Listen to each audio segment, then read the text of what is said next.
Hello, everyone. It's Friday night. Look, I got a guest already. Yay! Wait.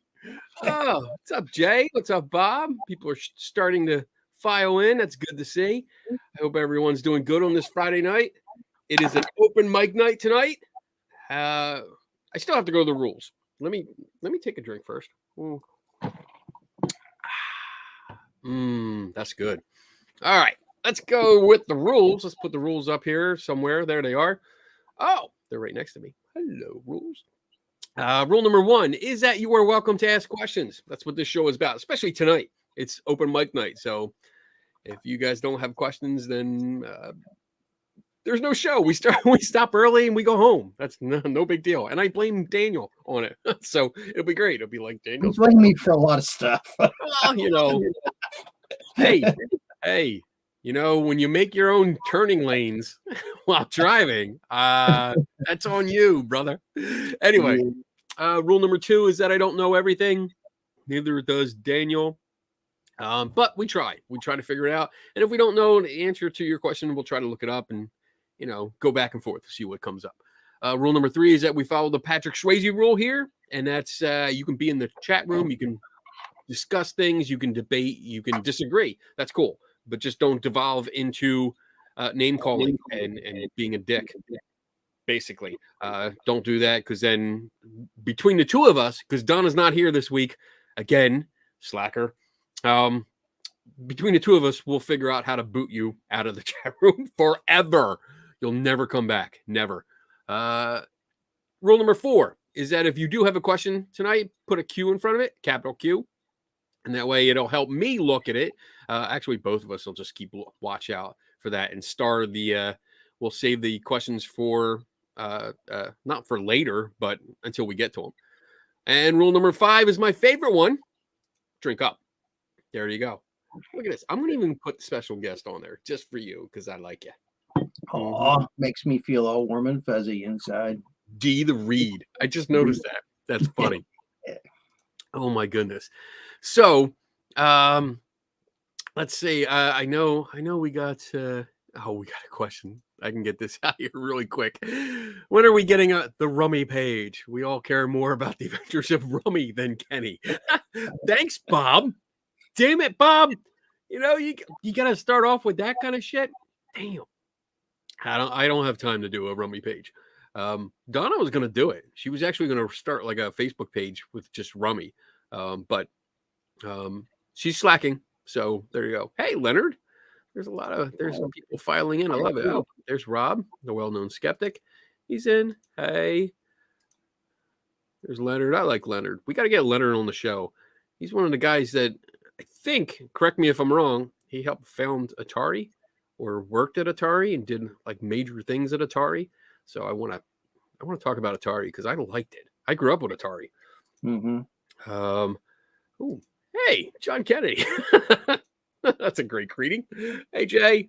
All right. Hey, Jay. So you guys know the rules or the deal. It's open mic night. So if you got questions or topics, throw it out there. Oh, there you go. Worked that. Didn't found. Thank you. Throw out some questions. If you don't throw out questions or topics or anything like that for us to talk about, we are going to talk about a few things that we can talk about, like catching up on the week. And then if there's no questions, then we get off early tonight. I can go home and play video games all night because, like I said, Donna's not home. So I can play video games. Anyway, I do want to catch up on my experience today. I had a cool experience, I guess so.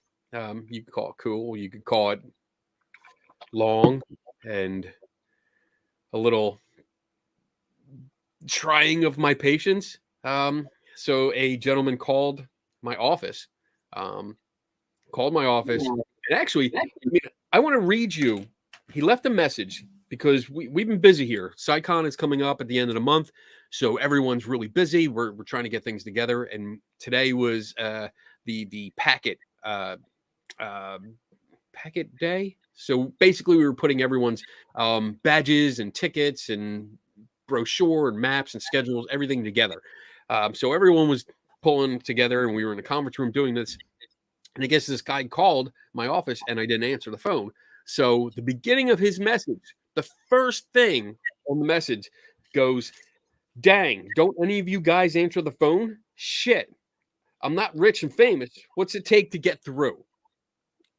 And I heard that. I was like, pause.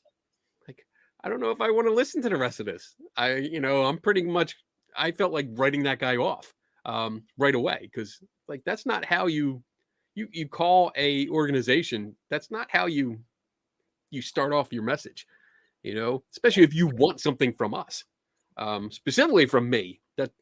No, you don't do it. But I listened to it anyway, and he was looking for someone to debunk stuff that he has experienced, or, and this was the catcher, or say, maybe there's something to this.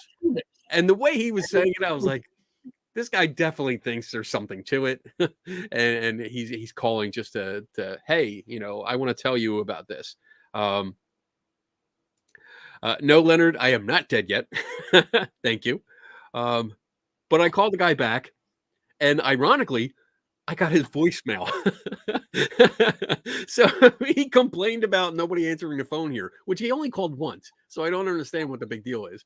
But yeah, I called him back, got his voicemail, left a message. He called me back, and for the next hour or so, I got stories, lots of stories that started in the 1970s and all his life about weird things that happened and the timely fashion. So first he was hearing a little voice that would tell him stuff. Like the first prediction he made was that Ronald Reagan would become president. And he didn't become president right away. It took a few years, but it worked out. So he was right. And he's like, "What do you think about that?" I said, "I don't think anything. I mean, I don't know what you want me to say. It's just, okay." And most of his stories were pretty much like that. And we got into more modern stuff where he's like, "Hey, like, what did he say? He said his house that he lives in right now, it looks like a castle, like a little castle. He saw a picture of it in a magazine, and he tried to hire a contractor to build this house for him, and they told him it was too hard. And then months later or something like that, he found someone that was selling the exact same house that he wanted. And he's like, "What do you think about that?" So, good luck. I'm happy. You got a nice, cool castle-looking house. I don't know what you wanted me to say, but everything was leading to some kind of not just psychic prediction kind of thing, but almost a divine intervention. That's what he was getting at, because then he started talking about God and religion and stuff like that, and he was very surprised that I didn't believe in God. He was very surprised that I didn't believe his stories to be 100% true. But I want to say this: he was very nice. He was very polite. He was very nice, and he just was dumbfounded that I didn't believe him just from his anecdotes, from his stories. Was he trying to set it up for the $500,000 prize? Do you think he was headed that direction, or do you think he just wanted validation? I think he just wanted validation. And I usually with this, people usually say, "Well, I just want to know that I'm not crazy." He didn't mention that at all. Mm-hmm. He just was telling me these things, and he really wanted me just to believe that it was true. Mm-hmm. And the more we talked, the more his stories, and that was what was getting on my nerves a little bit, because he just launched into stories. And I told him I only had a few minutes, because it was in the 4 o'clock hour. I didn't want to stay long. I knew I had to do the show tonight, so I wanted to get home, relax a little bit, then come back. And he kept talking and telling me stories, and he's like, "Oh, I got 4 pages worth that we're going to go through." And I was like, "No, we're not. We're not going through 4 pages. You've told me a bunch of stories, and we talked about them." And he wanted me to come down to Georgia and test them. And I said, "Oh, no." Kenny went down to Georgia. He was looking for souls. The devil went down there. I'm not going down there. Hell no. But no, I mean, I mean, it was weird because he was very polite. He was very nice. And then it kind of shifted. There was this little subtle shift where he was trying to get me to believe in God and believe in angels, because then he told me about his wife had seen angels over him, of course. And then also had seen some kind of devil-looking creature at their bed while she was dreaming. She woke up and saw it. And then I talked about sleep paralysis and dreaming, lucid dreaming, or something like that. And he was like, "Well, no, it can't be that. She saw it." And I was like, "Well, there's the problem. Like, you didn't see it. You're taking it from what she saw. I don't know that she's awake or dreaming or what." And he's like, "Well, I'm telling you." I'm like, "That's the point. You're just telling me." And that's all you should need to know, right? Yeah. I mean, everything, every experience that he related was from his side, just from his perspective. And it was either first or second hand. Sometimes it involved other people. And it was just all over the place. It was a mix between psychic visions and divine visions. And then it got to the really fun part was a few of these experiences happened because someone crossed him or did him wrong, and that they died within a week or so afterwards. And he's like, "What do you think about that? Is that just a coincidence?" And I was like, "Yeah." I don't know what else to tell you.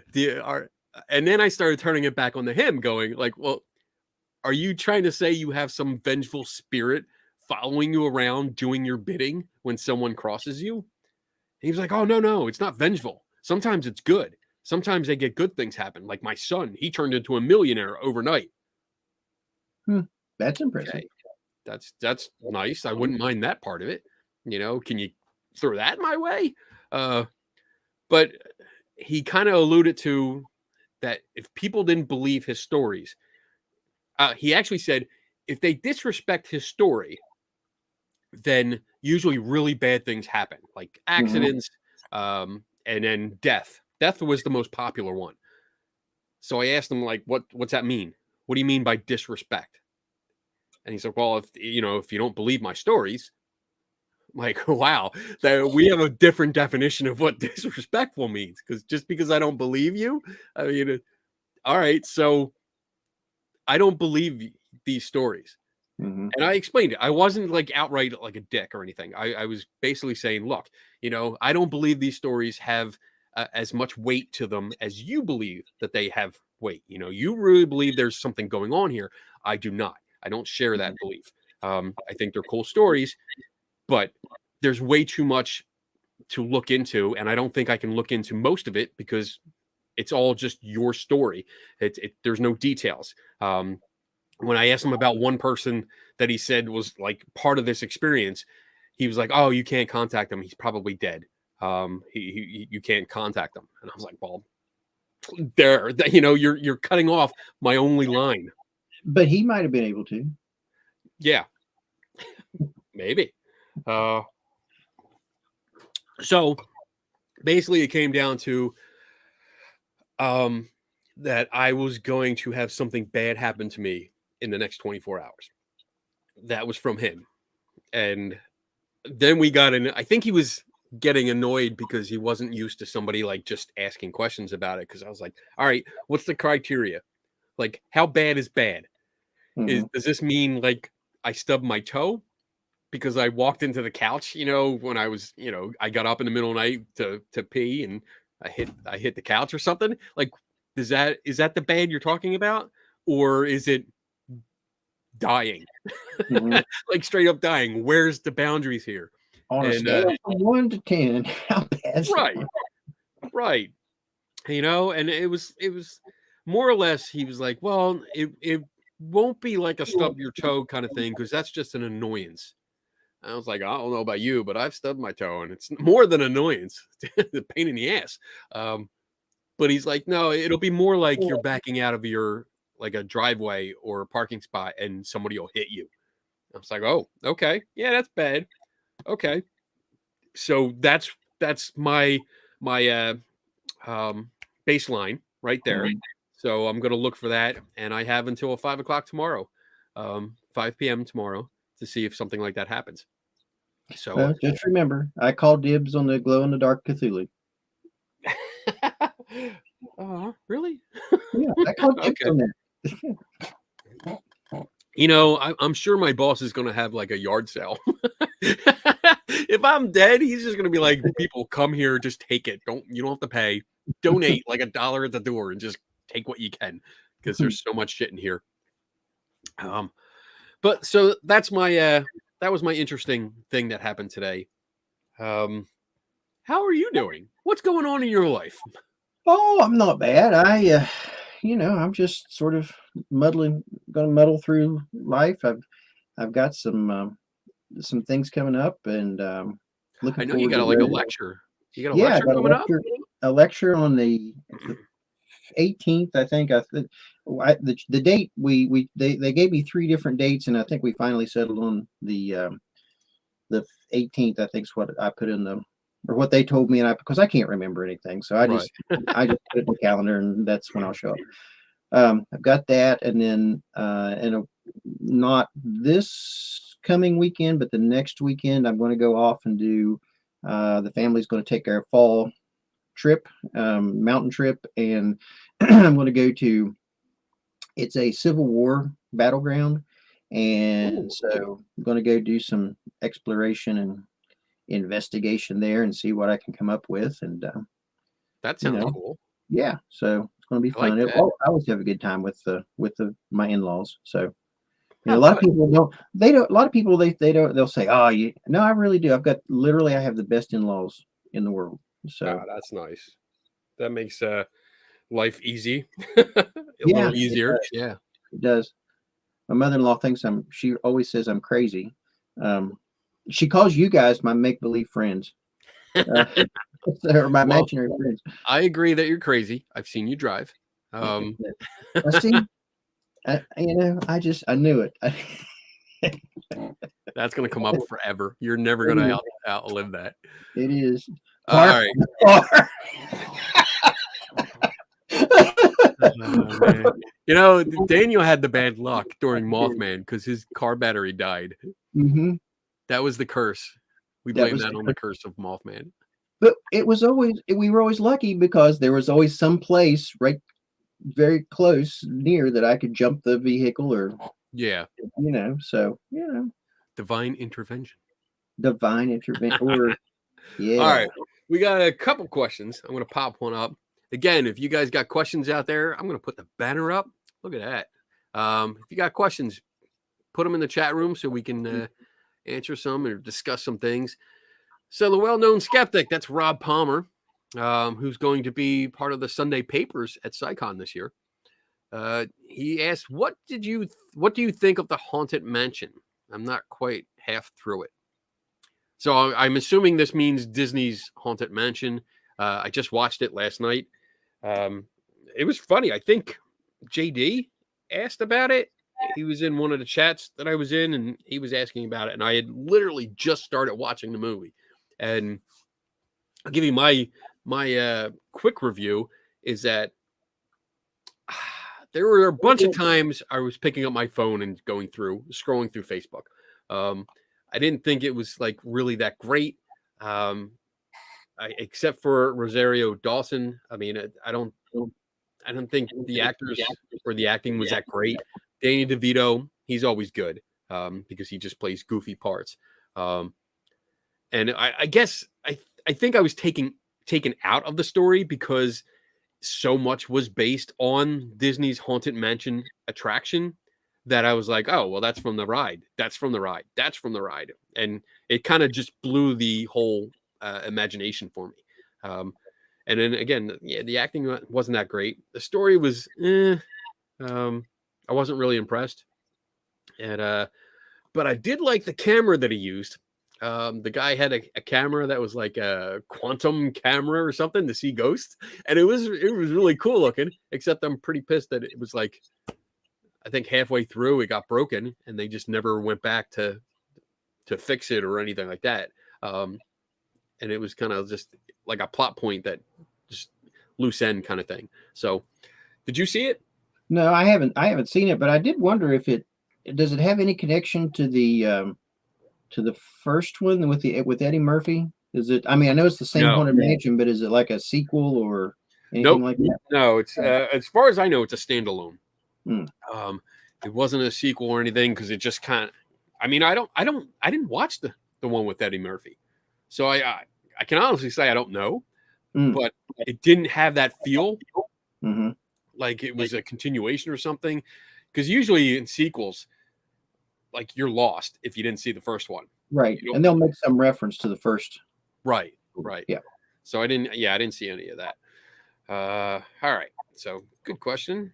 Let's see what else we got. Haunted History Seattle, long-time listener, first-time caller. I love that. Well, welcome. I'm glad you. Oh, Atten. Duh. I'm looking at the picture like, wait, I know him. This question is for Kenny. What is the airspeed velocity of an unladen swallow? We talking European swallow? What are we talking? You have to be more specific. You can't just tell me like just one breed. I gotta know what. Well, no, that would be a breed. What? You can't tell me one species. I need the breed. I like that. Any answer, Daniel?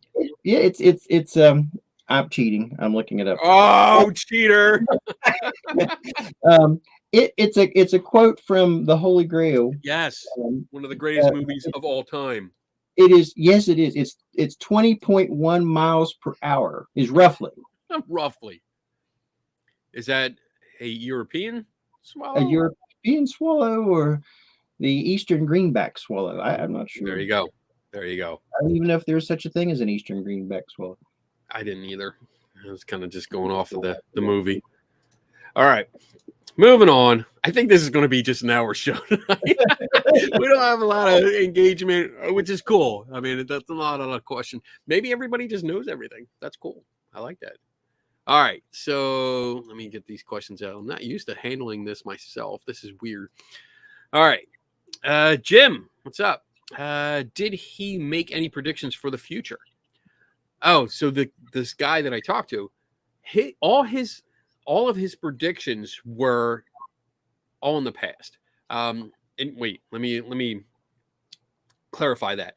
So he had a list, apparently 4 pages, and it sounded like they were loose leaf pages, front and back, where he wrote down all these experiences where he either heard a voice, he had a feeling, or something like that, and then it came true at some point. But this started in the 70s, and it came all the way up to maybe this year. He didn't really give me anything like recent. Um, I think the last one was the house, and that was a couple years ago. Because I mean, when I get somebody calls like that, I'm curious. You know, before I call them back, I do a background check just to make sure.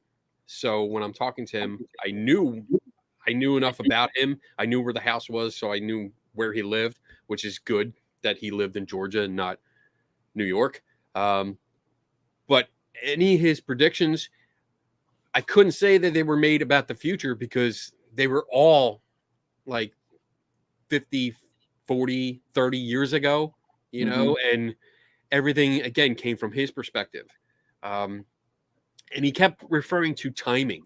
So like saying that, oh, he heard this voice, and then there was not long after it would happen, or whatever he heard, like the prediction that he heard would be fulfilled. And my question was like what's the time limit on this? Are we talking like a few days? Are we talking months, years, and it eventually pans out? I mean, people do that every day. You know, they predict the stock market and predict what movies will do good, what movies won't do good, and all kinds of things like that. So you got to give me a little bit more, and he couldn't do that. Well, and is it possible too that he retrofit things Yes. to match the prediction, like with Nostradamus? How they'll take these statements and then all of a sudden, oh, well, this meant that. Maybe in his mind, he was doing that, it's hard to say. I mean, we did talk about that, and I said it as politely as possible about how all the information that I'm getting is from his perspective. And, you're telling me a story, you're telling me the details, you're telling me how great it fits, but I'm not looking at the whole picture. I'm just looking at the little slice that you're giving me. And I mean, to his credit, he kept saying, well, all right, you're right. You're right. And again, he was very polite, and we had a good conversation. And even at the end, he was like, you've been a very nice guy. You've been really patient with me. I really appreciate it. Thank you very much. He's like, I hope you're okay, but I do hope something does happen to you so you understand what's going on and that you come onto my side. And I'm like, your parting words are wishing harm on me so you can be right. So yeah, I don't think we're going to be friends. I don't think so. So yeah, I don't know what to say. I don't know. All right, I'm going to move on because we're starting to get more questions. This is great. I love this. All right. Let's see. Bob, he didn't believe a skeptic didn't believe in God. So I honestly, I don't think he was prepared for when he called here. I don't think he understood who he was calling or the organization that he was calling. I think he was just looking around and like typed in Google, like debunking something. I have no idea how he actually found us. I'll ask him tomorrow when I call and say nothing happened. Oh, you're going to call him back? Yeah, I'm going to call him back because, 1 hour of torture today wasn't enough. I need to go through another hour. Gotcha. Tomorrow. Gotcha. I have nothing to do Saturday. Why not? But yeah, I didn't think he realized who he was talking to because he didn't ask. I mean, I had to tell him, like, look, he would bring up the Bible. He would bring up Bible verses and then start talking about how God did this and that. And I said, I gotta let you know, I don't believe in that. I don't believe that actually happened or this, because we talked about the Ark of the Covenant. And I was like, all right. He's like, you know what the Ark is, right? Yeah. I saw Raiders of the Lost Ark. I saw that man's face melt off. Oh man. But yeah, he was very surprised. And each time I brought it up, he's like, dang, really? Really? You don't believe? And then he would start preaching a little bit. And I honestly, I put the phone down. And I would type something and pick the phone back up because, I mean, honestly, I'm trying to be as nice as possible. But when you start preaching more and more and more, when I didn't ask you to, that gets annoying. So, and I wonder too. I do wonder if he was some sort of an evangelical apostle, like where he was trying to, if he could, who knows if he thinks if he could touch your heart in some way that you would have this change. Who knows? That may have been his intent. All right, let's move on here. What do we got? We got John Kennedy asking for Divine Donna. She is still on vacation from last week. She went down to hang out with Diana, who is our crafting buddy, and then they're doing a lot of crafts. I hope they're doing a lot of crafts because we got some shows. Got to get into the crafting shows up here. But she should be back next week. Is it next week? Is next week? I gotta check. I don't even know what my schedule is anymore. Yes. Ooh, next week is Friday the 13th. Ooh. Oh yes, and that's when I'm going to the Civil War spot. Yes. Nice. That'll be cool. All right. What else we got here? Ooh, question for Daniel. Can you talk about demystifying skepticism? It's not nearly as mystifying as you think it is. That's like mist. Yeah, demystifying. It's I put together part of what I'm trying to do with the West Virginia Skeptic Society is I'm trying to do some community outreach, and I've tried to get anytime there's a there's a newspaper article has to do with something that's woo based. I reach out to the person who wrote the article or the editor or the newspaper, and I say to them, hey, here's another perspective on this in case you're ever interested. We're available that we could make. It's not just me. I could, there's other folks I can hook you up with it if you'd like a perspective on something. And got nothing. I've sent out emails to people asking if they would like to do some sort of a program on skepticism and critical thinking, and hadn't gotten any bites on it. And then this week, it was a couple of weeks ago. I ran into the fella at the library at the local university, and I struck up a conversation with him, and I said, hey, would you like me to come in, and if you're up for that, if not, and he said, sure, I'd love that. So I came home and texted people and messaged people and said, hey, I finally got one. And all I can see is the scene in Ghostbusters. We got one. We got one. So I put together a presentation on basically it's kind of a skepticism 101. So it's an introduction to skepticism. I talk about what is skepticism. I talk about skepticism with a big S as opposed to skepticism with a little s. Skepticism with a big S being the philosophical school of skepticism, and skepticism with the little s is just the daily usage of the word skeptic and skepticism. So the philosophical school of skepticism basically says that all knowledge or a portion of knowledge is impossible for us to know because of perceptual issues that we have as humans, whereas skepticism with a little s falls into the daily usage, and that just means not accepting something as true or real. And I don't like that definition either. My definition is withholding belief in some. Well, it's not my definition. It's one that I've adopted from a few different sources. It's withholding belief in something until there's sufficient evidence presented to warrant belief. So that's my personal perspective on, and I'm going to preface that in the presentation.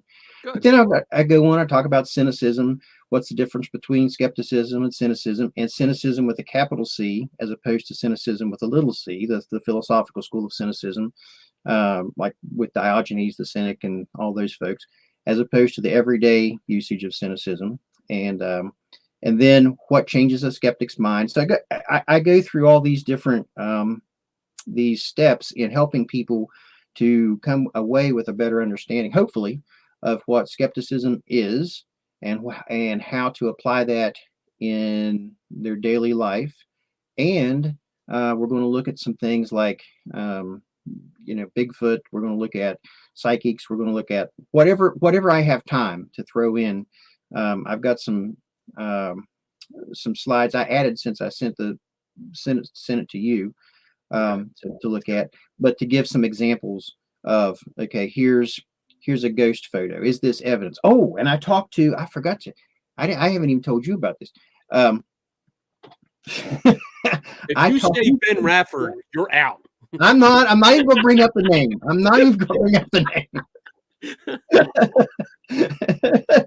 Damn that guy. Though he did send me a picture of the $6 Million Man autographed. I mean, that was so freaking cool that it was like made my day. Anyway, I have a friend of mine that is an attorney, and she's worked in all different aspects of. She's worked in private practice. She's worked as a prosecuting attorney. She's a mental hygiene commissioner at present. She's worked. Wait, what? A mental hygiene commissioner. Mental hygiene commissioner. Hygiene. What is that? A mental hygiene commissioner is someone if I feel like you are having some sort of, if you represent a danger to yourself or others, if you're having a psychotic break, then I can file papers to have you committed. And so what they do is they come and they bring you before, at least in West Virginia, they bring you before the mental hygiene commissioner. Each county has one appointed, and the mental hygiene commissioner weighs the evidence and determines whether or not you should be placed. Wow. So based upon the testimony or the affidavit of physicians, psychologists, psychiatrists, you have to have the person who actually witnessed the behavior testify as well. And then if there's probable cause to warrant retention for an evaluation, they put you in the hospital. So she's done all kinds of stuff. Well, she and I had a conversation. Oh my gosh, it was like an hour and a half, 2 hours on the difference on evidence and what constitutes legal evidence. And she's got a background in biology. She has an undergraduate degree in biology. So she knows what from a scientific perspective too. So we had this really cool conversation on evidence, which is why I threw those slides in there on what actually constitutes evidence. So Bob, that's a long-winded answer. I'm sorry I prattled on, but yeah, that's good. That's good. I learned something. And then Melanie gave me permission to use some of her stuff in her graphics from Thinking is Power. Yeah, Thinking is Power. So I'm going to plug her stuff and Thinking is Power and her, and say, hey, check this website out. It's got some good stuff. And so yeah. All right, let's try a fun question. Best paranormal film of all time. Wow. Best paranormal film. The Others. That's my pick. With Nicole Kidman. Love it. I've never seen that. No, Next time you come visit, we will put it up on the big screen in the lecture hall, and we will watch it like a true movie. Watch The Others. Mm-hmm. I've never watched that. I'm more of a classic horror kind of person, like Universal and Hammer films. Best paranormal film. I mean, I don't know. The first Paranormal Activity was pretty good. See, I didn't like those at all. I didn't like the follow-ups. I didn't like all the sequels because it was just more the same shit. Mm-hmm. I liked the almost originality. It took the Blair Witch Project and took it inside and did it a little bit better, I think. But, I mean, other than that, The Others is my favorite. See, now, I remember watching, we're going to go back to the original Amityville horror movie, back in with, what's her face that played Lois Lane. Oh crap! I'm drawing a blank. Let's see, Lois. Oh, Superman 1. And original series, Margot Kidder. Yeah. That movie freaked me. I think that movie is going to stand out in my mind forever because I watched it when I was young, and it freaked me out when I was young. Okay, not bad. All right, let's move on. That's good. Well-known skeptics, tell us about your Psychon workshop. Oh, for me. Yeah. So basically, it is going to be talking about strategies. I'm going to do a Psychon workshop. It's Thursday from, I think, 9:30 to noon. It's sold out. Damn right. I'm very happy about that. Actually, both workshops are sold out, but mine sold out first. So anyway, so I'm doing my workshop with Jim Underdown, and we're splitting it. We've done this before, which is really good. It really works out well, where I talk about strategies for investigating mysteries. So going out into the field and looking into like houses and stuff like that. And then he will be doing a presentation on testing people with like psychic powers. So because he runs the $500,000 CFIIG challenge for anyone that claims to have some kind of superpower with like whether it's like telling the future or being able to detect cancer in somebody's body, all of these kind of things, he tests for that. So he's going to go over that. And then I have a presentation that I've done a couple times, and it's about strategies, various strategies that I use. And I'm going to actually, I have a few more. I have a long version of it that I have not done yet because most of the time I only get about 40 minutes to do a lecture. And this time I have a full hour. So I get to add 20 minutes of never before seen footage. Never before seen footage. So, I mean, that's worth the price of admission. But hopefully it'll be good. I like talking about it, and I have a lot of great examples. I've done this kind of talk before, but they were different strategies, different examples. So I've updated it because I think I have a poster up above here. And most people that've seen my presentations have seen this before, but it's a graphic about all the strategies that I use. Oh, yeah. Yeah, and I think there's like 24 now, 24 or 25 on there. So I can only get through like eight or nine in that like 40 to 40 minutes to an hour lecture because of the examples and explaining the examples and stuff like that. So it should be fun. I'm looking forward to it, and I'll be there the whole conference. So look out for me. Stop me if you know me and you're going to be there. Stop me. Say hi. If you're actually there, you've only got 24 more hours. I forgot. See, I totally forgot about it. I'm so used to being cursed. It's just I have to be reminded. All right, let's keep going here. Jay, how you doing, Jay? What's your favorite ghost movie? Oh, we talked about that. I guess. Yeah, I think that goes the same thing. Paranormal movie, ghost movie. I mean, Ghost was actually pretty good. Ghost was good. I like that. That was pretty good. Yeah. It was. I really. Yeah. Yeah. So, I think we did answer it. Like The Sixth Sense. I did not like that movie. Really? I didn't. No, I didn't like it at all. No. It was. I just didn't care for it at all. But that's just me. I don't know why that just popped in my head randomly, but I didn't like that freaking movie. That's okay. I mean, you don't like it, you don't like it. That's up to you. I mean, you're allowed to be wrong. Yeah, I know. I get that pointed out to me quite frequently. That's when you don't spend a weekend with me, because I will not only call out what anyone does wrong, even myself, but I will make fun of it. Park the car. Park the fucking car.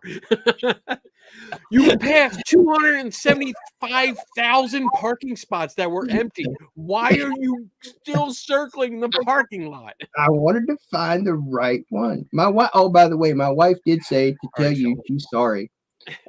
She said now he knows what I have to go through on a weekly basis because that's what I do at Walmart. I drive around until I find the right one. But. Bob asks, can you compare the acting in the new Haunted Mansion to the original Halloween Michael Myers movie? Wow. I mean, it's been a while since I saw the first one. But yeah, I think all of those movies, even like Friday the 13th, Nightmare on Elm Street, all of these movies, when the first ones were, I mean, they're classic horror movies now, but the acting all sucked.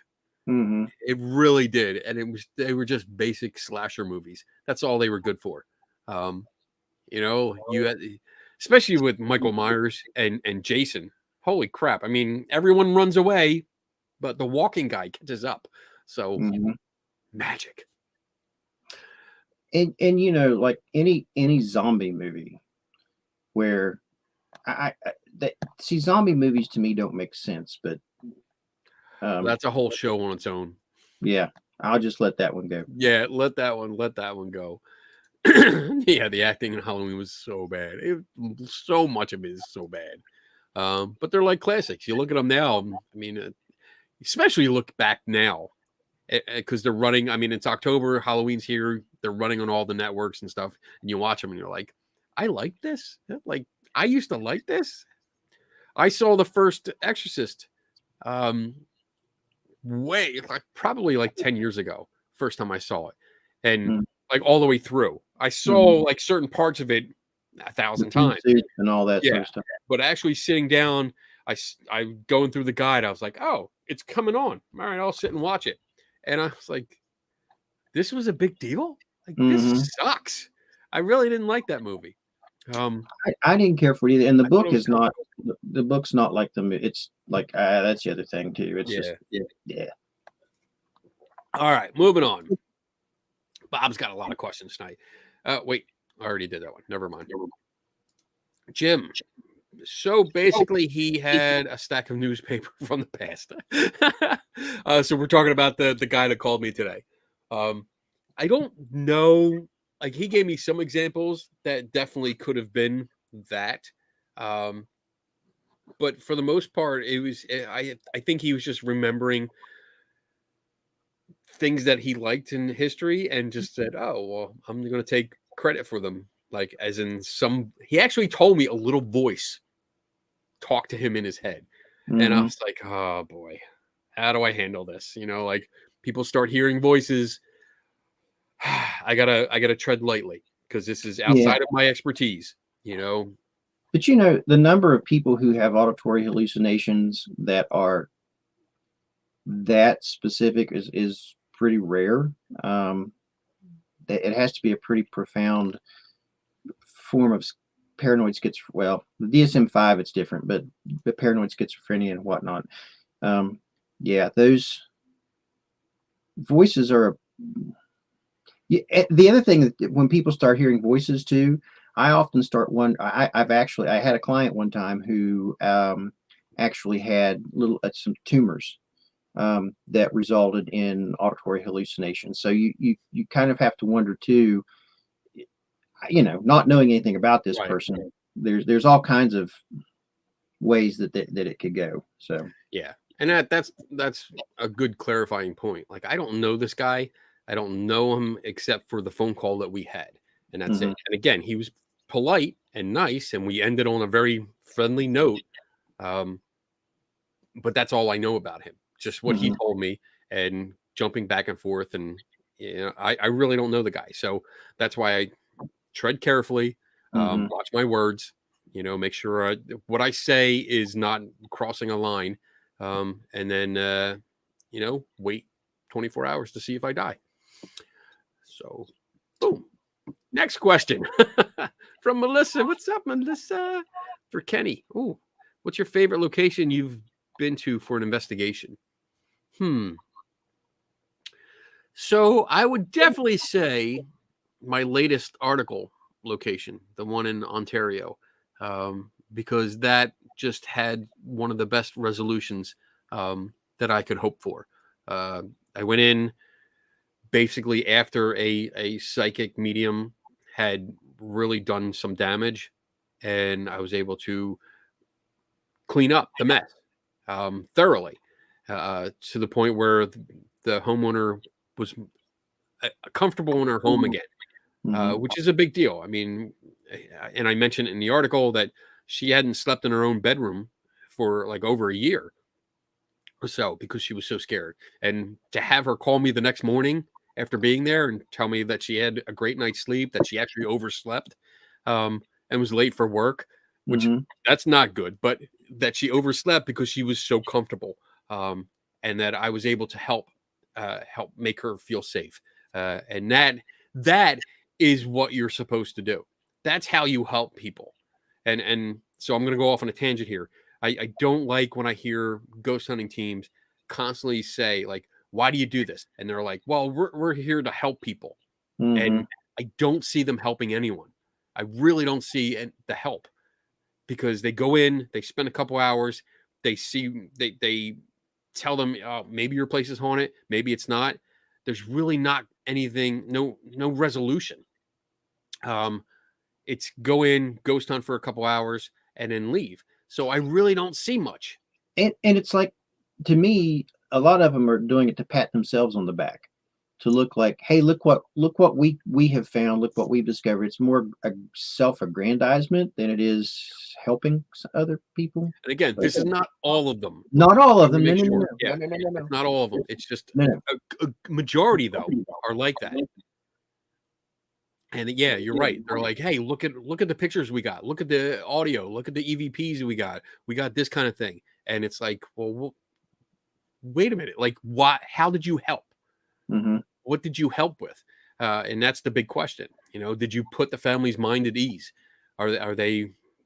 Do they feel more comfortable in their own home? Did you actually do that? That's helping people. Not, Mm-hmm. you know, like, what can I get for my YouTube channel? That doesn't Right. help anyone. All right, moving on. Let me check and make sure we got any questions here. Good. Oh, wait, there is a question. I'm just trying to tag all the questions as we go here. I like that we're keep getting more and more. All right, we got Kat Ward. What's up, Kat? Kenny Biddle. Did anyone ever guess where you hid any objects? It was a while back, but I keep forgetting to ask you. Oh, so that's a while back now. That was a experiment that we ran at the White Hill Mansion. That's in New Jersey, and the staff there allowed us to hide an object. So we had an object that we hid somewhere in the mansion. And one of the things I did was actually walk through. They let me walk in by myself. No one was there. I went through the whole house to make sure no one was there. They didn't have cameras up. They didn't have recorders up. So I walked through. I described what the object was, what it was called, and where it would be hidden. Then I hid the object, and then I put it out there in a video talking about this challenge that we had. And Tim Vickers was part of it. Ben Radford was part of it.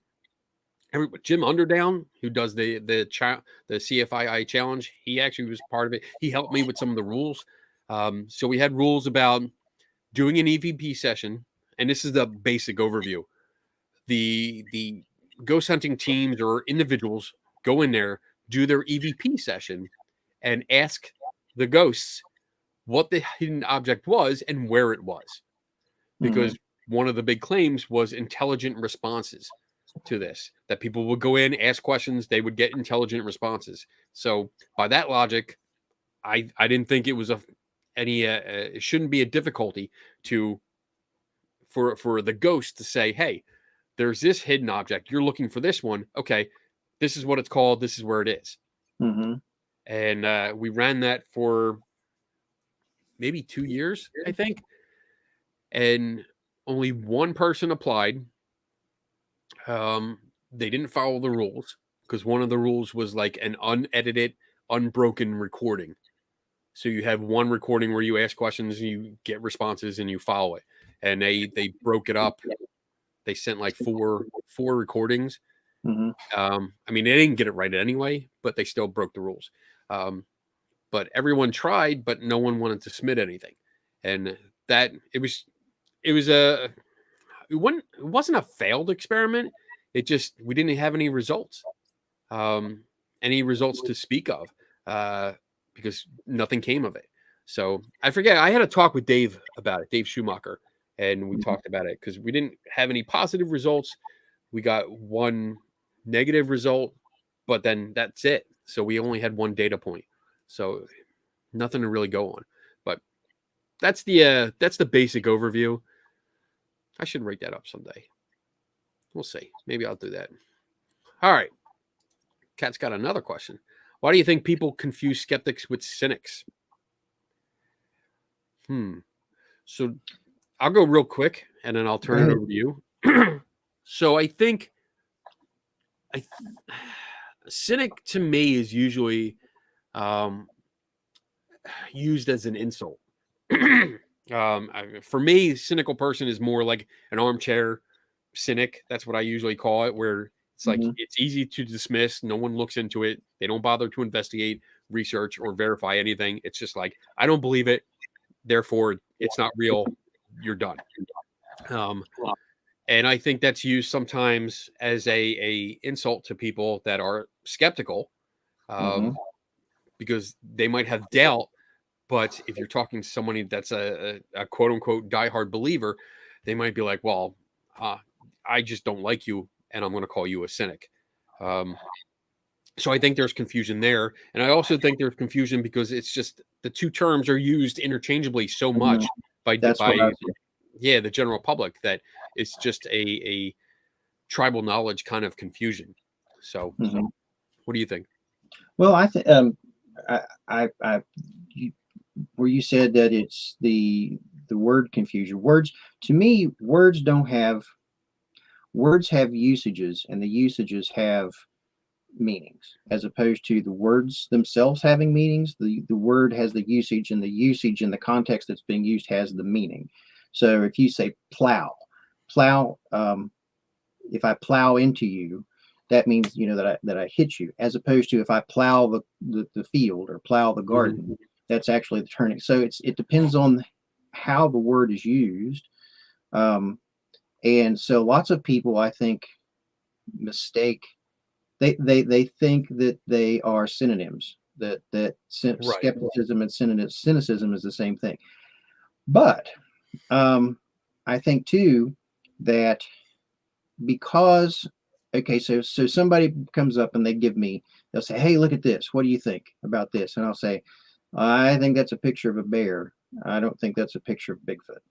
Or they'll say, oh, okay, so look at this, this is a picture of a ghost, and I'm thinking, no, that's a Photoshop picture, or that's a double exposure, or that's the a rod that's flying through is actually a bug or something. they're they hear us say these things. Well, this is the explanation for that. So because we've seen those sorts of things so many times that they just automatically default to, well, you're not going to believe anything because you've always got an answer for what it is. And don't always have an answer for what it is, but there's Right. lots of these things that we have seen. It's like Starlink. It's like where somebody sends the Starlink pictures in and says, what is this? And it's like, okay, Starlink. But all right, you wouldn't believe it even if you did see something, because you're just so cynical, because you explain away everything else. So I mean, a good friend of mine actually even said to me, she said, I wonder if if you did see something that was evidence, if you would accept it, because you're so programmed to look for things that it might be. And so that's where I think people think that we're cynical more so than skeptical, because they're just used to us saying, no, that's a bug on a lens, or something like that. Right. Right. That's my take on it. And I get it. I like how you said that, because there's often times where, like, I attend a paranormal event, Hmm. and things will come up, questions will come up, and it's one of the rare times where I have explanations for a lot of the questions that come up, and Right. it looks like I'm like a know-it-all cynical person just dismissing everything. I'm not Right. dismissing. I'm explaining. I'm offering good, solid explanations, and often with replication. So Right. I'll replicate the photo or the video or something like that. And you get to like 4 or 5 times where they ask you a question. And you're like, well, this is most probable explanation. Here it is, or here's what we found with this. And I think that gets the opposing viewpoint annoyed, Yeah. and that's where it comes into play, where you said, like, well, you're just cynical, you're just cynic, nothing I say is going to convince you. Hmm.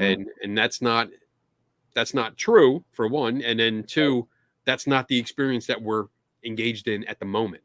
Right. It just so happens that what you're offering does have explanations, and not always from me, Hmm. but it does have explanations. Well, and So that's the thing. I genuinely want to see something that I can't go through and say, okay, it's possible that it's this, this, and this, because yeah. that's when I get into the idea of proof beyond a reasonable doubt as far as the legal terms go. When you're looking at things in terms of evidence, in terms of legal standards, I think that helps me before I would be able to say I believe in something, I want proof beyond a reasonable doubt in my mind. That's Right. the goal I want to go for. Right. Now I might have to settle for clear and convincing evidence, or I might have to settle for preponderance of the evidence, but my goal is to go proof beyond a reasonable doubt. And if I can look at a picture and say, that may have been photoshopped, or that might have been whatever, or a bug on a lens, or that might be, then to me that sets up that reasonable doubt that I don't know. So right. And it's a struggle, because when you engage in conversation with someone that believes wholeheartedly in like ghosts and paranormal topics, and they're throwing example after example at you, right, and it almost becomes personal for them, because they're trying to convince you. They right. really are, and they're trying and they're failing, and I think that gets them frustrated, because they want to convince you. You're not being convinced by the evidence they're presenting, Right. and that's taken personally as like, well, you think I'm lying. I hear that Right. a lot. That's Or what they'll do is too, they'll do that sort of the Gish Gallop, where they keep throwing thing after thing after thing after thing, and you're like, okay, whoa, let's go back to this first thing, and right. so let's deal with this. Or when you say, okay, give me your best example, and they give it to you, and you're like, okay, so that could be potentially this or this. So you kind of come across, and you, without meaning to, like us, I say us because I consider myself, a genuine card carrying skeptic. I knew you were gonna pull that out. As soon as you paused, I was like, this bitch is gonna pull out that card. So I consider myself a card carrying skeptic. So therefore, when people hear so much of that, they are like, okay, wait a minute, you're just being a little bitch, because you're wanting to go back to this thing I said 5 minutes ago, and I'm talking about this. But we're trying to deal with things in a logical fashion. Right.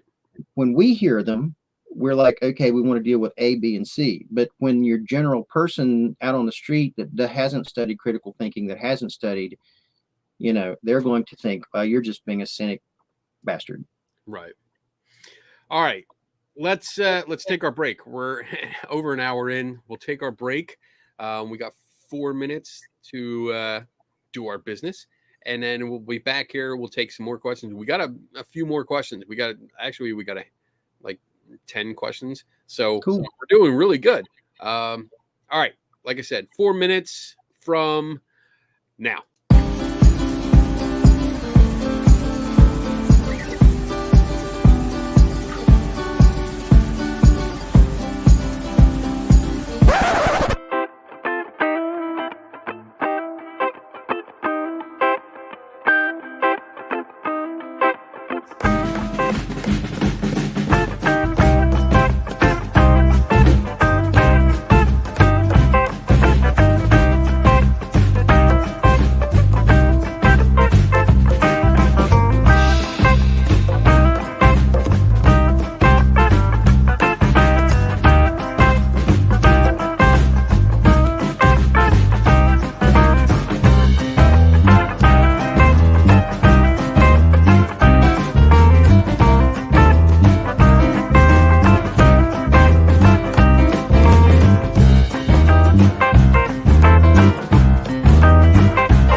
Love that music. Yeah.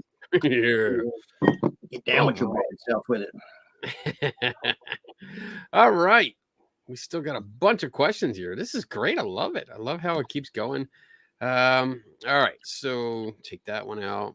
And then I will get to this question from Jim. What was the movie with Michael J. Fox? The Frighteners? Oh, yeah. Yeah, I think that was it. Frighteners. That was pretty good. It was more comedy, I think, but that was pretty good. Frighteners, right? Yeah, Michael J. Fox, Frighteners. Okay. All right. That was an easy question. Yeah. All right. From Bob. Have you ever had Dr. Jim message you because he noticed that you weren't in a show's chat through TS? I was shocked when I got a message from him.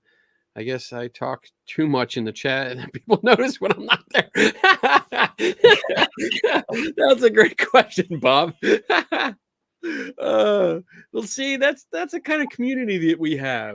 I think, our Friday night get together, we can't all be in the same place because we're actually spread around the country, literally. And, we get to come together on a Friday night, hang out, have a drink or two, whether it be alcohol or non-alcohol, but just hang out, get to chat, get to ask questions, have a discussion. So yeah, it's nice. Dr. Jim actually messages me usually after every show. And he most of the time is to correct a mistake I made, which he's not being a dick about. He actually says, "Hey, I just want to let you know you said this, and here's some information." And he gives me like all the background information, which is great. I love that. So I actually do appreciate that. But that's a good question. Yeah, we miss you, Bob, when you're not around. Damn it, Bob. All right, John Kennedy, what are you doing for Halloween this year? Well, for me, I'll probably be sleeping because I get home from Vegas on the 30th. We fly home, and hopefully everything goes right with the flight. Because as I've only flown into Buffalo once, but other people have not had great time coming back into Buffalo. So I don't know if Buffalo Airport is just not really good at scheduling, but we'll see. Is it a direct flight for you from Vegas to Buffalo? No. So going to Vegas, I have a layover in Denver. And that'll be the first time I'll be in Denver, which is interesting. And then, but I have a direct flight coming home. Mm-hmm. So I always get, every time I get hung up in O'Hare, it is like, I don't know why, but every time Ann and I have gone anywhere that we've gone and had it at a pit stop at O'Hare, we get stuck. It's just not fun. I don't know. We'll see. I mean, I've usually I just figure that arrival and departure days are just travel days. You get your comfy pants on, you get settled in, and just hope for the best. Get your earbuds in and get a book, and hopefully they have good movies on the in-flight service, and that's it. Just pass the time like that. I always have tomato juice on the flight. Like I'll get a thing of, like when they ask you for your drink, I'll get tomato juice. Why? To me it tastes different. I don't know why, but to me it tastes different when it's on a flight. Explore this. So, like, do you usually drink tomato juice? Yes. Oh. I drink tomato juice frequently. Yes. And they have tomato juice? Yeah. Wow. Yeah. I never asked or saw anyone with tomato juice on an airplane. That's interesting. Yeah. Now, mind you, it's been a while since I've flown, but it like within the last 4 or 5 years probably. But yeah, I do. I'm going to ask on my flight. I'm going to be like, hey, do you have tomato juice? And when she says no, I'm going to be like, before we take off, I got to make a call. Like, hey, asshole. They don't have tomato juice. They don't have this. Yeah, well, I like it. I like tomato juice on a flight. I don't know why, but it does. It tastes different than tomato juice on the ground. I don't. We really going to get into this? Well, the altitude changes the density of your taste buds. Like, no, Maybe. no, passing, no. For the rest of Halloween, though, it is my wife's birthday. So Halloween is her birthday. I don't know what we're really doing because we don't really live in a neighborhood that has a lot of kids.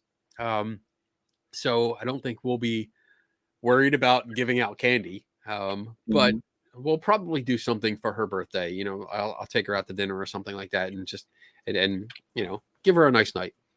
So, all right, good. Moving on. What else we got? Well-known skeptic. I know you like haunted dolls, Kenny, but do you want to collect one of those Peruvian alien mummies? They look like dolls. Oh, the ones that look like ET, like the mini ETs. I would totally get one of those if I can find. If somebody makes them, if some like Etsy person wants to make a replica of these ET looking minifigures, I'll buy one because I would love to have one in the collection out here. I think that would be really cool. Also, if you're a cake master and you want to make one of those cakes that I see in the memes. You know, my wife is quite the baker. I would really like that. That would be so cool. Although I don't know how to get it to you, but yeah, I could probably talk her into it. All right, we're shooting through some of these questions pretty quick. All right, next one. What's up, E? Yes. E. I'm going to just call you E because I think I mess up that name every time I try to say it. Have you seen The Exorcism of Emily Rose? I like that the skeptical explanation gets equal time. I don't think I've watched that. I've watched it a couple of times. It's not one that stands out to me. Like, remember I said I don't remember a whole lot, so it's like I'm absent-minded. Right. But it's that's the one where they have like there's a court case going on in the film, and they have I don't know. It to me, I can't remember enough about it to speak intelligently on it, but yeah, I think I have it in my collection. I have a DVD collection over on one of the shelves here. I think I have it, but maybe I'll do that this weekend. Maybe I'll come over here or just watch it and see, you know, get an Jennifer idea. Carpenter was Emily Rose. Yeah. Okay. Yeah, that's it. Yeah. I think I remember something like a scene in a barn, like they're in a barn and the girl's like down, like all bent backwards and stuff. I think that was that movie, but I'm not sure. And there was like fog at one point where like the body or like she was out and there's somebody came over. Yeah, I don't know. At the end where there was some sort of like, you know how they do where they have like a resolution and they're talking to the spirit or something. I remember it wasn't a. All right. It wasn't a standout to me. Moving on. Adrian Hill. Hello, Adrian. Have you had an increase in views since Seth Andrews posted his interview with you? Great episode, by the way. Thank you very much. I've seen a lot of traffic where not an increase in I don't know. Like I'm looking at the counter now and it's where we always are for Friday night, which is cool. We're in the 20s, which is good. But I haven't actually gone back to look at like older videos. I have noticed a lot of more communication. People are reaching out. I'm getting messages and emails from people saying that they've seen it or they've listened to the interview and they loved it. So far, nothing but good review, positive feedback. So it was fun. I love talking to Seth. I had the opportunity to meet him. We went to the Robert Ingersoll Museum. It was like the 25th anniversary or something like that. It was an event there, and he was the keynote speaker. So I got to actually meet him, and it was really cool because we had spoken before, and he saw me first and came up, and he was like, "Hey, the great Kenny Biddle," and I was like, "Ah, that's pretty cool. What's up? How you doing, the great Seth?" Ooh, he was funny. He's a great speaker. Really good, well spoken, not nervous at all. I mean, I'm always like, I talk fast. I get up there and I'm like, boom, boom, boom, boom. I'm going through the motions and just enjoying it. But he was great. He knocked it out of the park. So really good guy too. Really nice. But I'll have to check.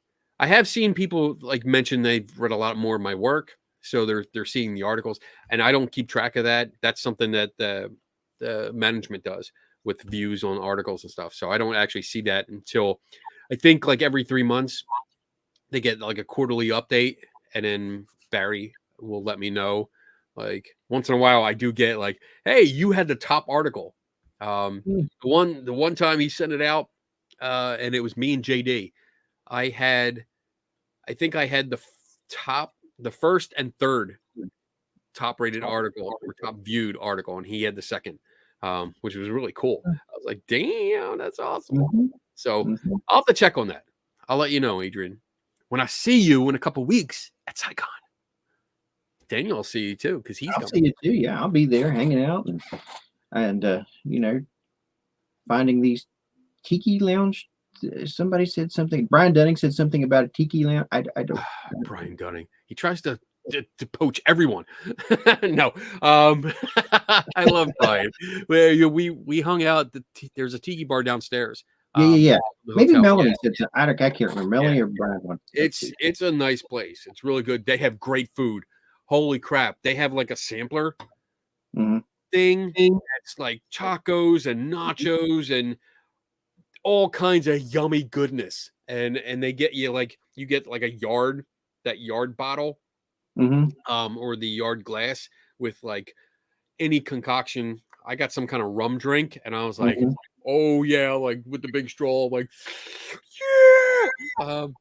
But not that I drink a lot, but it was really good. It was really good. I liked it. All right, moving on here. We got Jim with a question. If a follow-up question of Bob's, can I have all of your haunted objects?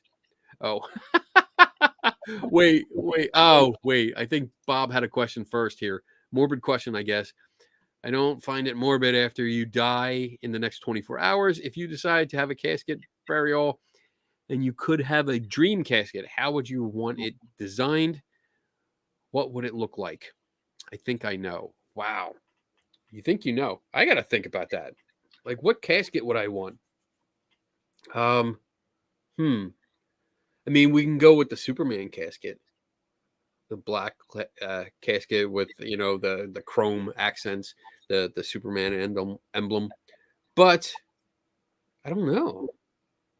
I always said just cremate me. Once I go, just cremate me. I don't want to take up space. Cemeteries are, spooky, but it's a waste of space.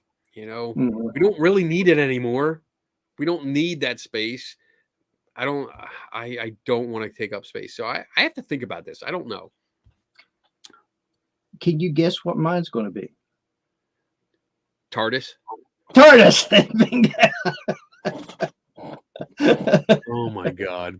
I wouldn't mind like an escape pod, like a Star Wars, like the escape pod from the original movie, original Star Wars, that 3PO and R2 escaped in. Oh yeah. In the beginning of the movie. That would be kind of cool. Or like the main body of an X-wing. That would be cool. Or the like they buried Spock in a torpedo, the photon torpedo. Yeah, the photon torpedo. That would be cool. I can go in carbonite. Put me in carbonite. That would be cool. And then we can hang you up beside. We can hang you up beside the Mothman. Oh my God! And I bet you the mystery machine. That's actually pretty good. I didn't even think of that. Wow. Yeah, I would go with that.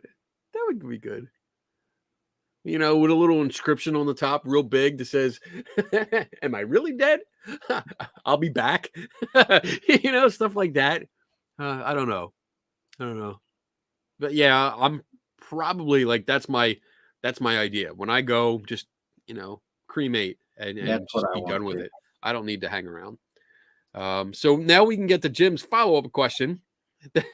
if Jim can have all of my haunted objects.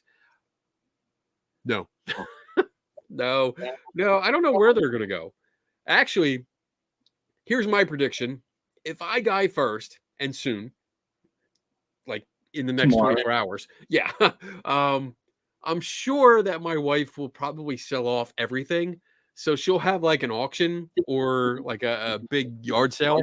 So make sure you pay attention to her page because she'll announce it and be like, hey, all this shit's for sale. I'm getting rid of it. Come get it. Because she don't want any of it. All right. That was funny. All right. Morbid question. That's good. Let's see. Another one by Jim. Do you guys dress up for Halloween? If so, what's your favorite costume? So I used to dress up. And I used to be in cosplay. Like I love cosplay. I used to go to the Comic Cons, and I had a really cool costume of the ATST from Star Wars. I built it. It looked phenomenal, and I wore it. I think 2 or 3 years in a row for Halloween. I'd walk up and down the streets in it, and it was great. Never made it to Comic Con because it was just too big. Actually, it was too big to take there, and Comic Con became too expensive. So I stopped going, and I figured, oh, just, Halloween will be better. I'll just, go there. So, but I haven't dressed up for Halloween. I usually dress up because SciCon, we've been going there for the last couple years. And even though it's not on Halloween, it's the few days before Halloween, and they have a party that usually ends the conference, and it's a themed party. So like last year, it was tropical. The theme was tropical. This year, I think the theme is the 60s. 60s. Yeah, my wife's already got our costumes. She likes all. She's all excited because we're. I'm going to be in bell bottoms and some sort of a flowery shirt and something or other. Okay. As opposed to my normal vampire, I'm still tempted to put my vampire teeth in so that I could be like a 70s vampire. But yeah, I sometimes at school, it depends on the principal that we've had. We've had a number of principals over the last, I don't know, 7 or 8 years, and they will some of them let us let the kids dress up and encourage. And I'm one of the only adults there that dresses up. There's a few, but there's not many of us. And so but I generally try to dress up as something when I'm at school that is, if I need to deal with a situation or an emergency or something like that, I can take it off so that I'm not a vampire all day, or I'm not the Phantom of the Opera all day or something like that. Okay. So, but yeah, I love to dress up. Well, look at my profile picture. Yeah, I'm Gandalf there. So, and my wife made that costume. I want to show you because I was able to quickly find a video that I have. So I'm going to actually take this banner off just so you can see the full screen here when I share this. But this is the costume that I made, and I freaking love it. Best thing I ever did. Oh, that's cool.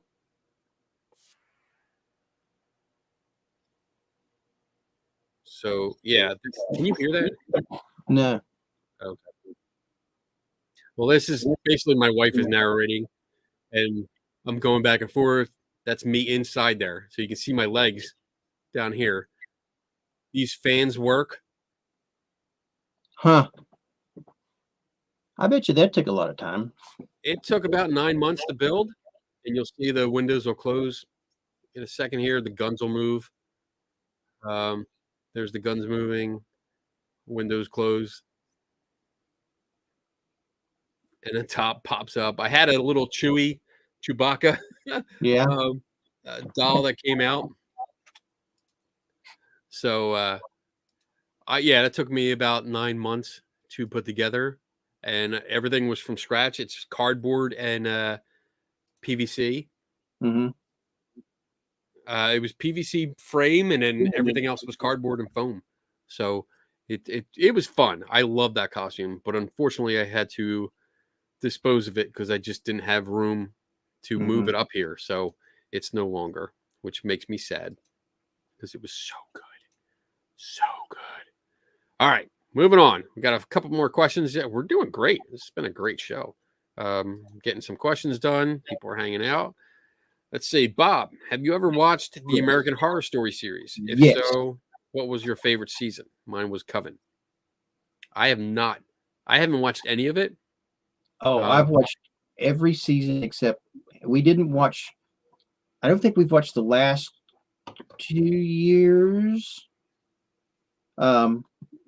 Just because we haven't. What we do is we try to wait until Halloween, until October, and start going through them. But Bob, Coven was mine too. I loved that. Was probably my favorite season. And as much as I like vampires, the one with Lady Gaga, that where she was that I didn't care for that one. Yeah, I haven't seen any of them, so I see it. I'm not big into horror. Like I love the classics, like we talked about, like Freddy, Jason, Michael. I love those kind of things, and just I guess it's more just the slasher films, but I don't like watch them all the time. I don't have any T-shirts that have them on it. But if they're on TV, like I'll sit and watch it, but I don't go out seeking. Bob, have you seen American Horror Stories, which is it's like a different one every week. So there's American Horror Story, which is every season they have a story arc, and then they've also come up with this branch that's called American Horror Stories. So every week or every episode through the season, it's a different little story in and of itself. Those are really we like those too. So cool. All right, moving on. Last question that I got so far is, have you seen the movie Eyes of Fire? What do you think of the folklore? Eyes of Fire. I don't know what that is. Eyes of Fire, 1983 film. 1983 horror western. A preacher is accused of adultery, and he and his followers are chased out of town. They become stranded in an isolated forest, which is haunted. I got to read I got to click on it. Hold on.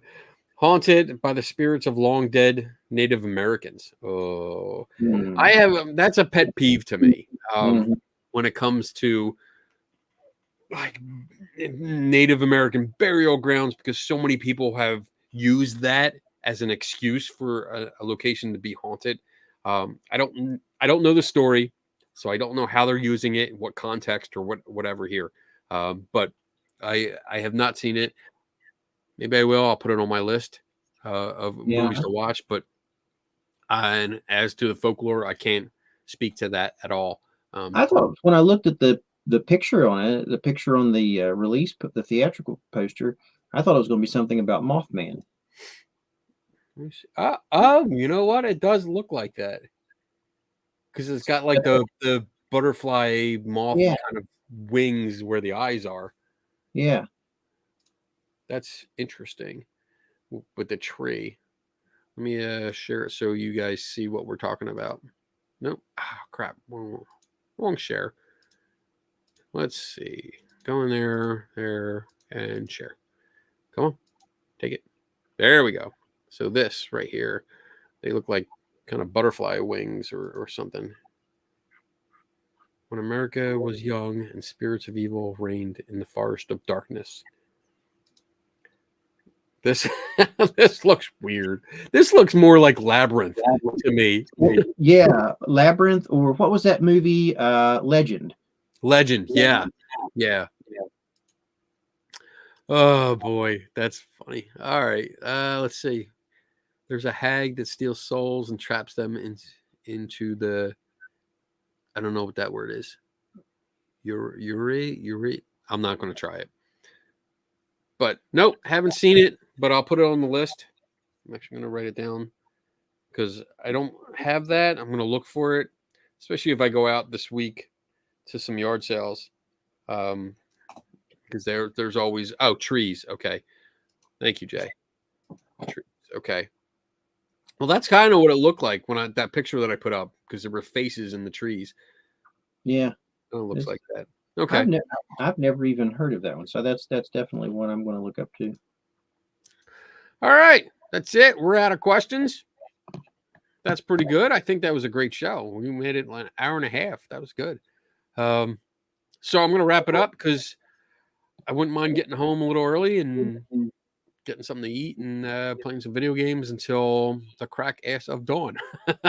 Because this is the last weekend I have as a bachelor. My wife comes home on Sunday, so got to get all that video game time in now. All right, Daniel. Yeah. Thank you for joining me tonight for a little Thank ride you for having along. me. I appreciate it. If people want to get in touch with you or learn more about what you're doing, where can Oh, they find you? you can find me on Facebook, the West Virginia Skeptic Society Facebook page. I try to post something every day that's skeptical in nature, some sort of little article or video or this, that, or the other.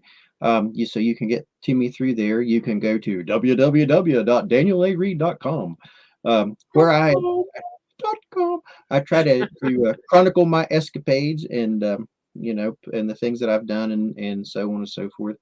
Um, and you can if you do a search for I've discovered if you do a search for Daniel A. Reed, West Virginia skeptic, or you do poof, there I am. So I'm pretty easy to find anymore. Awesome. Awesome. And if you look on skepticalinquirer.com, yeah, you'll see some articles by you. Mhm. Um, and And from what I understand, there's one supposed to be coming out in the relatively near future. I know he who must not be named, and I have spoken. So well, that's good. I'm looking forward to it. I know that there's a couple articles. I think I have two with JD. mhm. That we did two together that should be coming out soon, and I think there's one that might come out in the next issue. I'm not sure. I I'm never sure when my stuff is coming out except when it's online, and usually I know because Susan Gerbic shares it and tags me in it. That's when I Mhm. know my piece has been out. I was like, oh, all right, cool, it's published. All right, so I have a few things. I'm just going to keep it relatively short. Just focus on this month. Um, Anyone in the Buffalo area, if you're interested, next Wednesday, the 11th, there is a talk at the where am I going? Where am I going here? The Downtown Central Library. There's a talk by Mason Winfield. He's an author, and the talk is called City of Spirits, Famous Mediums, Psychical Research, and 2 Centuries of Buffalo's Psychic History. Hmm. Interesting. I met Mason here actually the first time. He wrote a book like ghost stories and kind of like folklore stuff of Western New York. And when I did my talk here back in January, he came out to it, and I got to meet him for a few minutes. So I'm going to go over there, do that, and see his talk to him a little bit more. Um, and then what else? What else? Oh, October 19th, again in the Buffalo area, here at the Center for Inquiry. We're having a craft night / ghost stories with skeptical conversation. So basically, you're coming out here, and we're gonna do the 6-inch skeletons that you see at like the dollar stores and stuff like that. We're gonna turn them into mummified fairies. Show you how they're done because we see them. At least I've seen them at oddities museums. Um, Pretty much anywhere I go and I find an oddities museum, I see a mummified fairy. So we're going to go through the steps. You're going to create your own. It's going to be a crafting night. So it's a family friendly kind of night. We're also going to talk about ghost stories or weird experiences that you've had, and we're going to discuss them in a friendly, kind of skeptical point of view or perspective. See if we can come up with some ideas of what caused it and what you really experienced. Um, that should be fun. And then finally, October 26th to 29th is SciCon in Las Vegas, Nevada. And you'll see, I'll be there doing a workshop. Daniel Reed will be out there. Eric Behind the Wall, he's coming out. Melanie Teresa King will be out there. Susan Gerber. Susan Gerbic, all of us all of us will be out there. There's going to be a lot of people. Bill Nye is Four- one of our. Yeah, I think that Susan said 450 people roughly. That's what she said was the number that she. last I heard, it was over 500. Oh, okay. Cool. So it keeps going up every day, especially when we get closer. It starts. The registration goes up and up. So we'll probably hit around 600, between 600 and 700 people, which is great. I mean, that's awesome for a science conference. And then who else? There's a bunch of people. There's actually. Oh, hold on a second. I'm going to show you. I think I can show you. Can I show you? Oh, wait. I have the schedule. I actually have the brochure right there, which is hot off the press, which means I stole it out of the box in front of Barry Carr's office. I thought you were going to say you stole it out of my packet. No. I stole it straight. So we got, Mick West.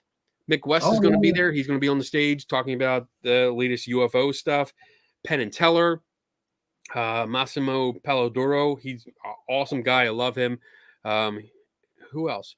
People that I know. I'm like, I don't know. This guy right there, Kenny Biddle. Who's that? I don't know him. He's going to be there. And then, my buddy, I'm looking forward to this. Let me see. Dustin Dean. Oh, yeah. Magician and mentalist. He's going to be on the stage talking about debunking psychics and stuff like that. Really good guy. I have never met him in person, but we've worked together. So I'm looking forward to that. And there's a lot more. So look that up. And with that, I think that's pretty much it. Everyone had a good night. Looks like everyone enjoyed the show. That's great. Thank you, Daniel, again for hanging out. Thank you for having me. Stick around till after the credits. They're not really credits. I guess they're credits. Credits. The outro. The outro. All right. Everyone else, I will see you next week on Friday the 13th. Ooh. See you next week. Bye. Bye.